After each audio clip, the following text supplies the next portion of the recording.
c'est vrai que c'est compliqué de faire ça parce que ça prend du temps pour beaucoup de choses. Alors déjà je m'excuse d'avance si vous entendez des bruits peut-être autour extérieur, puisque là je suis déjà en bas, on est même le matin quand je tourne, donc si vous entendez des bruits autour, je m'en excuse, mais bon, c'est pour ça que je vous dis c'est compliqué de tourner des vidéos de cuisine, puisqu'aujourd'hui on va cuisiner ensemble, plutôt pâtisser ensemble, parce que je vais réaliser un petit moelleux à la châtaigne. Voilà, on est dans la saison, j'ai reçu de la farine de châtaigne et je me suis dit qu'est-ce que je vais faire, donc je vais réaliser un petit moelleux à la châtaigne, j'espère mon premier, donc à la châtaigne, donc on va voir si c'est réussi ou pas, et donc on va faire ça ensemble. J'espère que cette vidéo sera réussie et va réussir à vous détendre et peut-être vous donner faim d'ailleurs. Voilà. Du coup, j'ai derrière moi mis un peu tout en place. Déjà comme ça c'est fait. Je vais vous montrer donc les ingrédients que je vais utiliser pour cette recette de moelleux à la châtaigne. C'est une recette qui est un peu ardéchoise par rapport à la châtaigne et aussi à ce que je vais utiliser dedans. Du coup, je vais maintenant vous montrer tous les petits ingrédients de la recette. Allez, c'est parti, à tout de suite. Ok, donc, alors ma recette, déjà je vais la mettre par ici, plutôt. Du coup, alors ce que je vais faire, c'est que je vais vous montrer les ingrédients, mais en même temps, en faisant la recette, ce sera mieux, sinon ça va être trop long. Donc, premièrement, je prends ceci, donc mon petit saladier.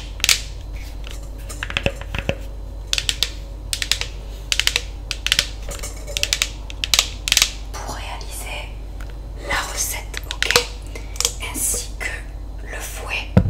J'aurai besoin donc de mon fouet.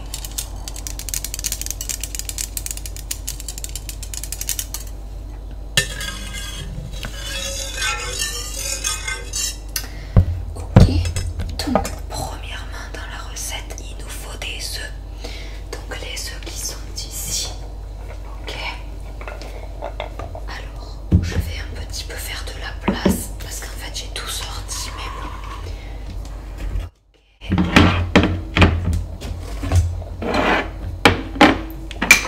Alors donc ici nous avons donc les œufs.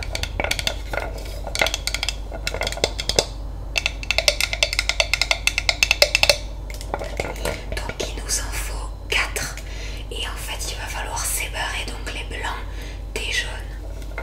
D'accord. Alors par contre je vais juste récupérer mon autre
Donc, quand j'ai la balance, ici, voilà. Donc, je mets mon bol et je mets sur tard, sur 0. On est d'accord? Si ça marche, non, je me suis trompée, j'ai mis un. Voilà. Ok, je prends donc mon sucre. Donc, sucre rouge, j'ai choisi.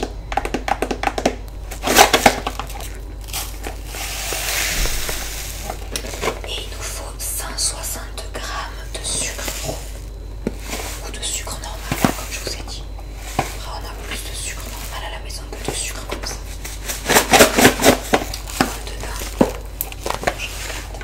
Donc, du coup, c'est parti. Donc, on va mettre 160.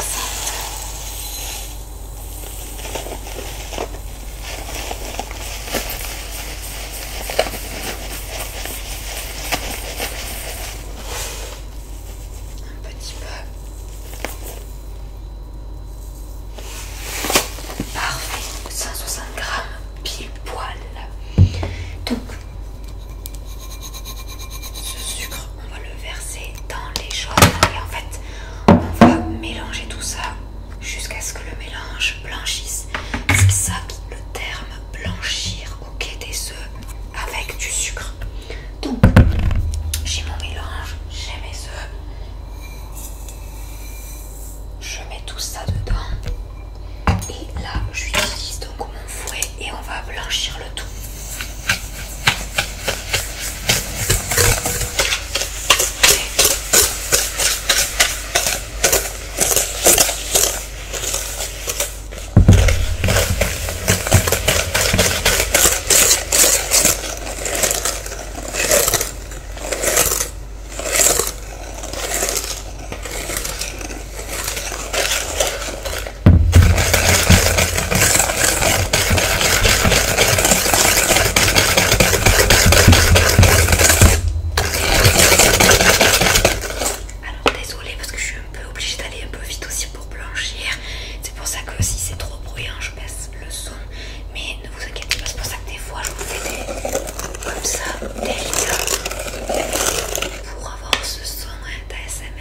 Mais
Et ensuite, je vais mettre ça donc dans ma préparation.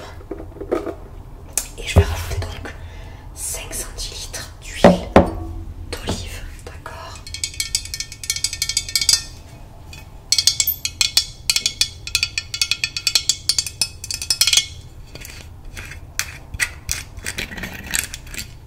Donc on met 5 centilitres pareil d'huile d'olive.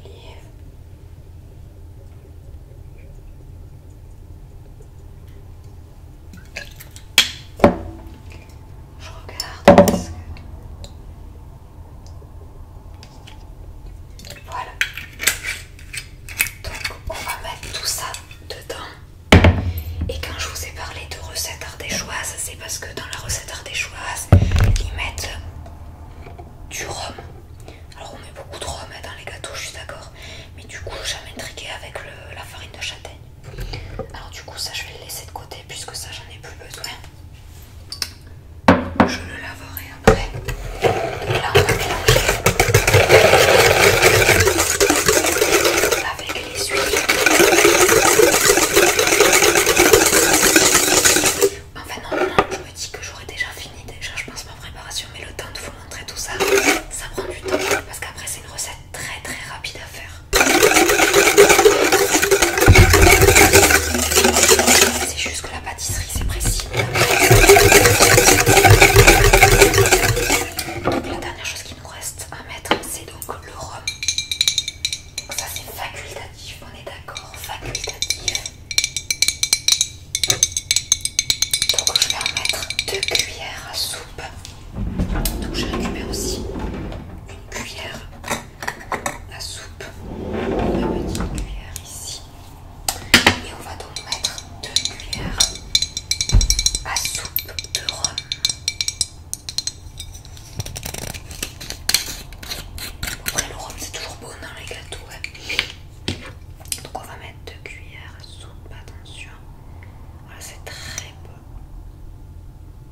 est à 158, donc c'est quasiment.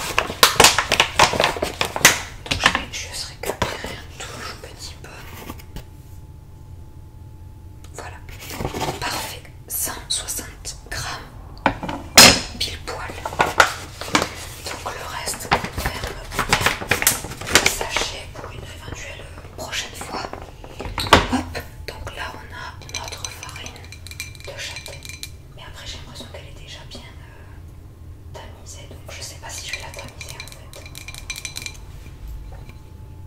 Bon, c'est pas grave, on peut toujours le faire, donc attendez. On va donc mettre ça de côté à nouveau. On va récupérer ceci.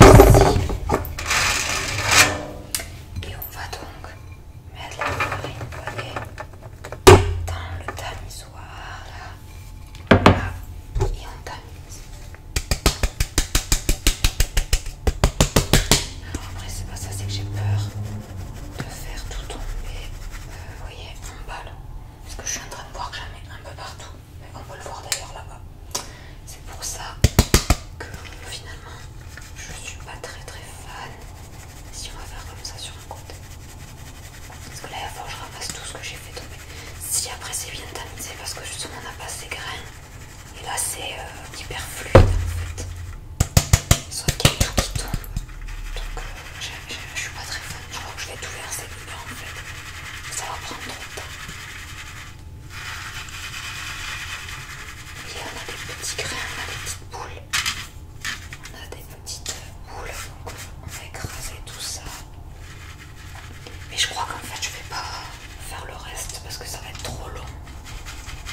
Normalement franchement c'est tamisé, c'est bien. Mais après bon, c'est pas vraiment.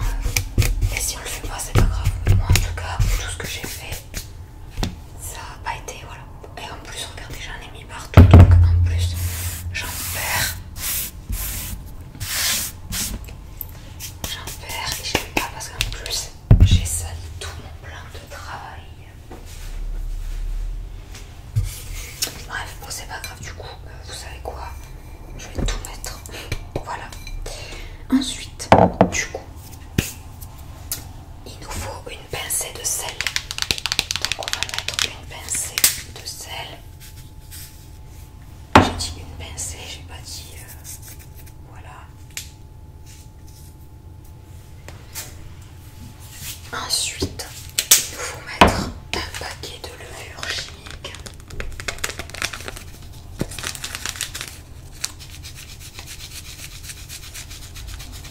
Et ensuite on va mélanger tout ça. Et la dernière étape ce sera les blancs en neige. D'accord. Et c'est tout blanc en neige. Et ensuite dans le moule.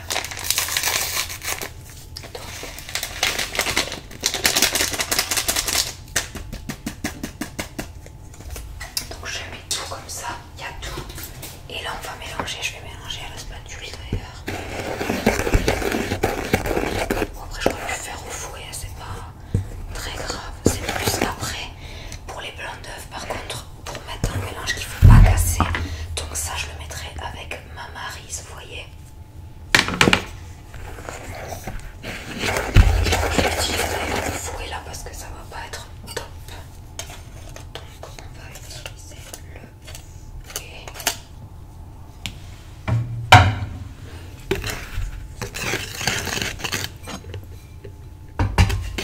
J'aime pas parce que j'en ai mis à côté, ça j'aime pas travailler comme ça. J'ai voulu tester mais c'est pas farine, c'est pas tamisé, c'est pas grave. Ça dépend ce que vous faites en préparation en fait, mais là c'est pas moelleux, c'est pas grave. J'espère en tout cas de pâte déjà, donc ça c'est top. Regardez, ça c'est parfait, c'est très joli. J'adore parce que j'ai fait ces petits aussi. Je pense que justement c'est bien d'avoir mis du rhum pour rehausser le goût. Une fois que ça c'est bien mélangé, voilà. Maintenant je vais plus m'en servir du fouet, donc ça on peut le mettre de côté. Maintenant on va passer à l'étape des blancs en neige.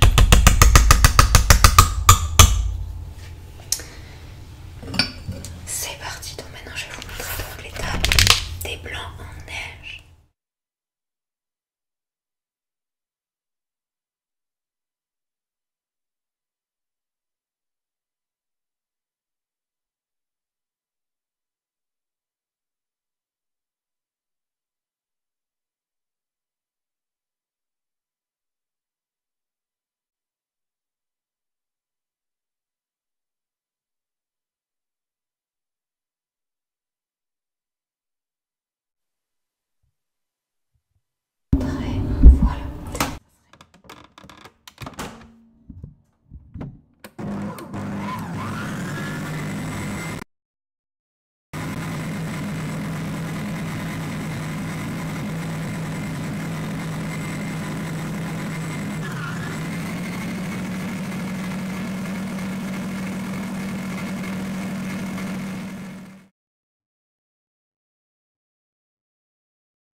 fait vous faites ça donc avec tout le blanc-neige jusqu'à la fin, d'accord?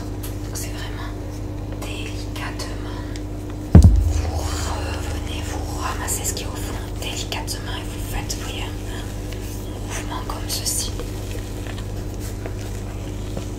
Ça permet au gâteau qui sera très aérien. Plus vous faites ça délicatement sans casser, plus le moelleux sera moelleux aérien. Ok, donc ça je vais, d'ailleurs je pense que je vais vous couper la vidéo sinon c'est trop long. D'accord, on se retrouve à la fin quand j'aurai terminé de faire ceci.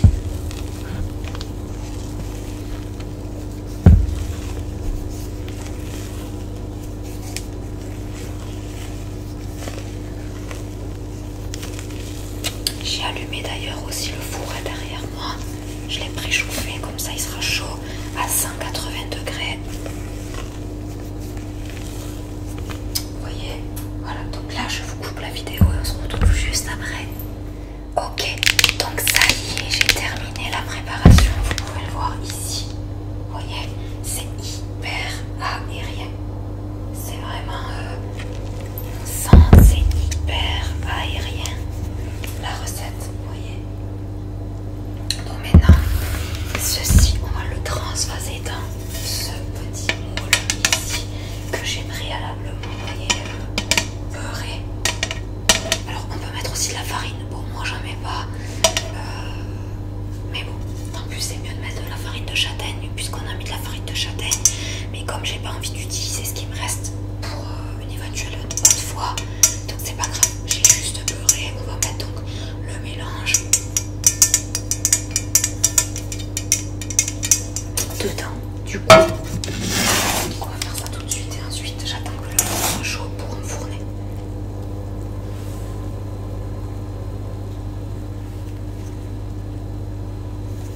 Donc on met tout. Voilà.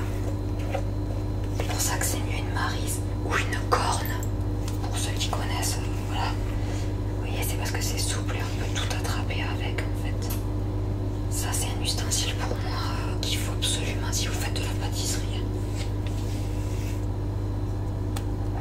Hop, il me tarde de voir ça parce que je pense qu'il va être hyper moelleux le gâteau. J'espère que ce sera bon. Et la prochaine fois, comme j'en ai pas beaucoup, je diviserai la recette et je ferai au pire des petits, dans les petits moules à cupcake, à muffin. Voilà, donc là on a tout utilisé, vous voyez. Et donc maintenant on va mettre ceci, le joli gâteau dans le four. Et donc il faudra le cuire 30 minutes à 180 degrés. Et voilà, donc maintenant on se retrouve une fois que ce joli gâteau sera prêt à être mangé. Donc je vais maintenant mettre le gâteau dans le four.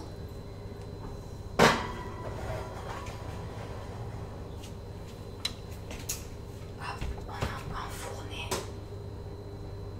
Alors c'est parti, donc on est sur la fin. Donc j'ai pris